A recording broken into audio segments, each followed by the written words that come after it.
నా పేరు కొంచాడ హెత్తిశ్రీ. ముందుగా అందరికీ హనుమాన్ జన్మదిన శుభాకాంక్షలు. హనుమాన్ చాలా బలవంతుడు, రాముడికి ప్రియమైన భక్తుడు. మరియు హనుమాన్ శివుని హంస. శివుని హంస అనగా ఎలా అవతారం ఎత్తారో దానికోసం చిన్న కథ చెప్పుకుందాం. ఒకరోజు శివుడికి విష్ణుమూర్తి పాదాలకు సేవ చేయాలన్న కోరిక కలిగింది. అది విష్ణుమూర్తికి అడిగారు. అప్పుడు విష్ణుమూర్తి అంగీకరించలేదు. ఆ సమయంలోనే ఒక రాక్షసుడు శివుడి కోసం తపస్సు చేశాడు. శివుడు వరం కోరుకోమన్నాడు. అప్పుడు రాక్షసుడు అన్నాడు, నేను వెళ్ళి ఎక్కడైతే అరుస్తానో అక్కడ ఉన్న జీవులన్నీ చనిపోవాలి. ఆ కోరికను ఒప్పుకున్నాడు శివుడు. తర్వాత ఆ రాక్షసుడు అన్ని ప్రదేశాలకు వెళ్ళి అరవడం వల్ల అన్ని జీవులు చనిపోయాయి.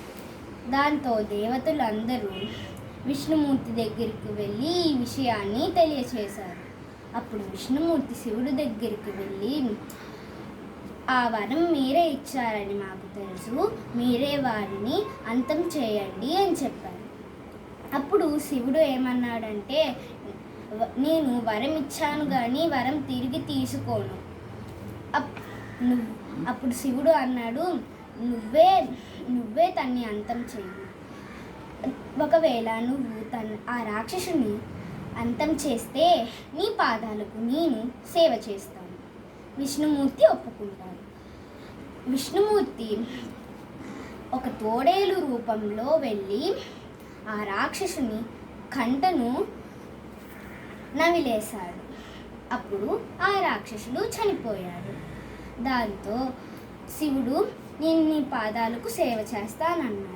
అప్పుడు విష్ణుమూర్తికి ఇదంతా అర్థమైంది. విష్ణుమూర్తి అన్నాడు, నువ్వు రామావతారంలో ఆంజనేయుడి అవతారం ఎత్తు, అప్పుడు నువ్వు నాకు పాదాలకు సేవ చేయవచ్చు అన్నప్పుడు పార్వతీదేవి అంది, నేను నా భర్త వెనకాలే నడుస్తాను, నాకు కూడా మీ పాదాలకు సేవ చేయాలని ఉంది అంది పార్వతీదేవి.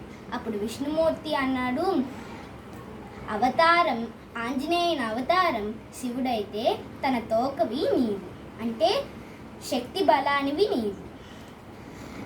ఆంజనేయుడు తన బలాన్ని మొత్తం తన తోకలోనే ఉంచుకుంటాడు కనుక నువ్వు ఆ తోక భాగంలో ఉంటావు.